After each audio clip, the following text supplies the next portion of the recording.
tell you about Rabbi Berger, Rabbi Mordechai Berger, who is a hero of mine and had a massive impact on my life. Wow, there's so much to say. It's hard to condense it. I got to know Rabbi Berger when I was on Shlichus in Sydney, Australia, and a group of friends, we decided that we didn't want to just learn smicha in a smicha program, but rather we wanted to be involved in chinuch and teaching. And I don't remember how we got there, but someone suggested Ottawa Yeshiva, and we joined Ottawa. We came in to teach and learn smicha in Ottawa Yeshiva.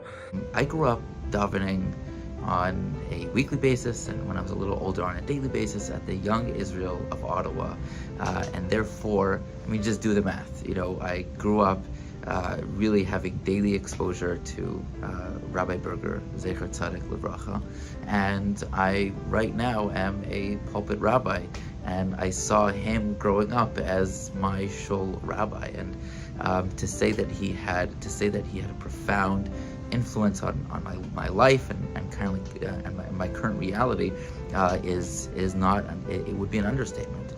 We grew up in a loving family.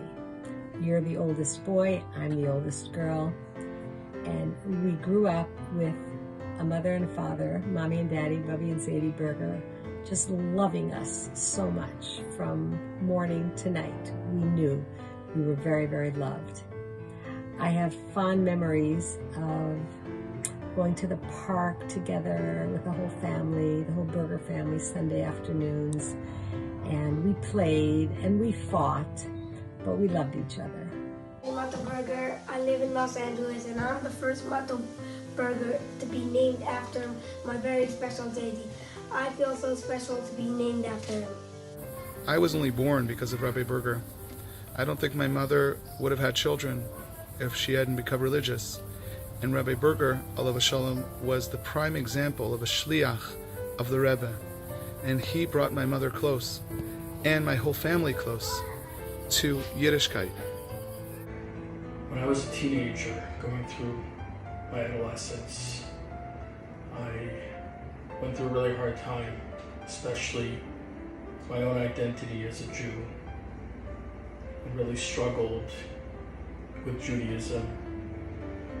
And when I was 16, I remember telling my father that I don't want to go to yeshiva, I'm not interested.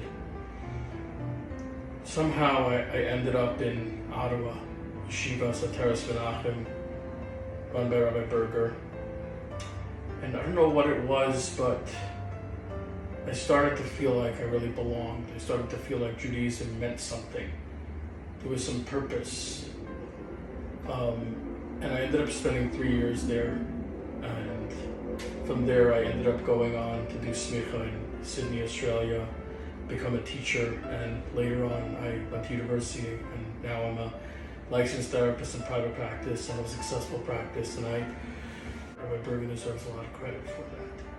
When we first came to Ottawa, every single morning I would see him, he would greet me with the greatest smile, as if he met a lost friend that he didn't see in 30 years. And it was every single morning. The privilege of working alongside Rabbi Berger, he invited me over to his school Maimonides and gave me an assistant position and sort of helped me into the teaching career and educational career. And then a year later, we co-founded the Yeshiva Sateras Menachem Trade School, a one-of-a-kind at that time program in North America, a yeshiva and a vocational school. My name is Mordechai Berger. He changed my life because he believed in me that I could become a mashpia. And then I started talking to my mashpia. I needed to start working on myself, in my learning, in my davening, in my shiurim of chiddush. I'm going to be a mashpia in a yeshiva. Then, anyway, I ended up there for another 2 years, being the mashpia in the yeshiva. Really, Rabbi Berger really guided me in dealing with Bachrim, in helping Bachrim. Something special about Zadie Berger. I remember after I got sick, he came to Crown Heights a lot, and I remember walking to shul with him on Shabbos. We would spend quality time. We would walk to Empire Stiebel, and we would walk in the room, and then all of a sudden, everyone would get up to greet Zadie. Everyone knew him, And he was like this popular guy, and I felt like so cool, like my Zaidi, this was like my claim to fame. There's a very inspiring story that sticks with me my entire life that took place at yeshiva. And that is, it was one night, it was the Super Bowl. And we all wanted to watch the Super Bowl. But it happened to be that the Super Bowl was in the middle of Night Seder. So, of course, Rabbi Berger wouldn't say, okay, you guys don't have to learn Torah, and you can watch a bunch of people tackle each other. He wouldn't say that.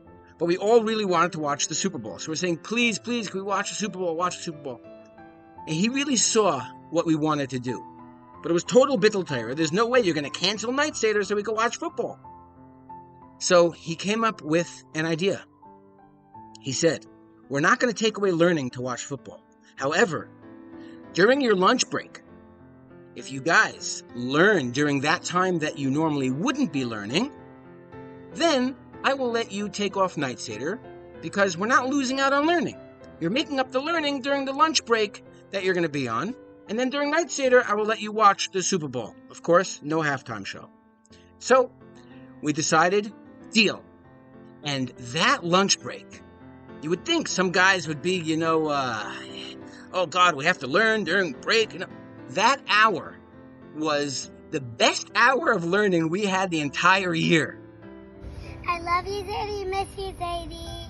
You settled in Ottawa for 30 years, and you continued to grow and to build. You built a day school, you built a yeshiva, you built a shul, you built a community.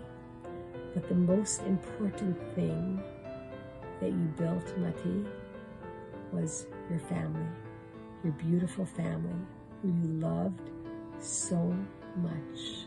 I miss you, Zadie Bird, too. Every single memory I have of him is with a huge smile, greeting my father, greeting me. He always liked to refer to me as my Hebrew name, not Zali, but it was always Shner Zalman for obvious reasons. And just every memory I have of him growing up is synonymous with warmth, excitement, and happiness. To be around him and how he felt being around us, or being around me, being around anyone who had the schus of being in his Daled Amos. One of the most powerful things that I gained and that I'm indebted to is his passion and his intense devotion. Nothing that could get in the way got in the way. Here on campus in Israel, there's incredible challenges that you've probably heard of. But thank God we're being successful. And this is, I cannot say how important and how powerful and how much he's had influence in our lives. And this Chabad house is actually dedicated to him. Mordechai Shimon say, I love my Zadie so much, and I'm so proud that I have his name. And Zadie loves you so, so much. Rabbi Berger was unbelievable in how he dealt with every single kid on their own level. Many things that he taught stick with me. Among them is that kids are not going to necessarily remember what you teach them, but they'll remember how you make them feel. So one of the major goals of the yeshiva was, rather than giving them the information, it was about giving them a good feeling of, aside from a good feeling of Yiddishkeit, but primarily a good feeling that they can learn. So many people that got involved with Chabad on campus downtown were inspired by Rabbi Berger's dedication. So we're like riding on his coattails, and his dedication for the community was just beyond anything. His dedication to people, individual people, was beyond inspiring. He left his mark here in a very, very strong way. I feel very honored to be born on Zadie's yartzeit. I feel very honored to be named after Zadie. Zadie's neshama shanam aliyah. I hope Zadie's very proud of me. We learned so many things from you, Mati. You were gifted with many kochos from Hashem. You were intellectual, you were smart, you were friendly, outgoing, warm. You cared about everyone. You had a love of people, everyone around you. Whenever I would meet someone who was connected with Chabad, I would ask them, do you know my brother Mati Berger? And they would say to me, Mati Berger was your brother? He was a giant. His visionary approach to understanding today's youth was ahead of his time, and his innovative education ideas continue to shape the future of education till today. He was a master educator. Very few people exist with such clarity and understanding of how to educate and approach many challenges that we face, especially today. I'm so proud to be named after Lady Berger. What he stood for and knew as right, as halacha, according to the Torah, he stood by it proudly. And us children, all of us children, his own blood, his own 12 children, plus all of his friends and people who knew him, knew this about him and can live a better life because of him. As Rabbi Berger would say, a frum erlich yid. That's all he wanted from the Bacher. If they could walk out of the yeshiva and it could be a frum erlich yid, for him, that was a success. And to get that, I mean, that was Rabbi Berger's dream.